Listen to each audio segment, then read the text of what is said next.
తాజా 30 ప్రియాంక వాద్రా కుమారుడు సోనియా గాంధీ మనవడికి ఆరోగ్య సమస్య వచ్చింది. ప్రస్తుతం ప్రియాంక ఉత్తరప్రదేశ్ ఎన్నికల్లో బిజీగా ఉంది. ఆ రాష్ట్రంలో కాంగ్రెస్ పార్టీ అధికార సమాజ్వాదీ పార్టీతో పొత్తు పెట్టుకున్న సంగతి తెలిసిందే. ఈ కూటమిని అధికారంలోకి తెచ్చేందుకు ప్రియాంక విశ్వ ప్రయత్నం చేస్తోంది. అధికార సమాజ్వాదీ పార్టీ హయాంలో గత 5 ఏళ్లుగా యూపీలో దారుణ సంఘటనలు చోటు చేసుకున్నాయి.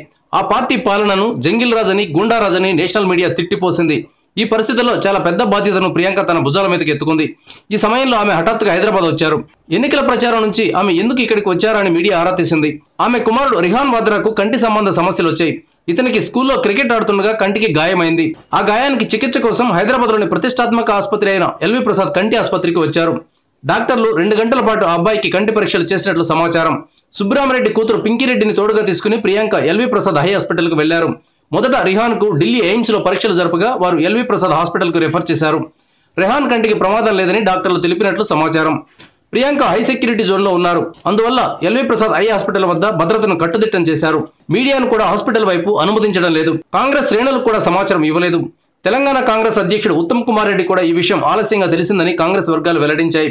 సమాచారం తెలిసిన వెంటనే ఆయన హాస్పిటల్కు చేరుకున్న ప్రియాంకను కలిసేందుకు అనుమతించలేదని తెలుస్తోంది.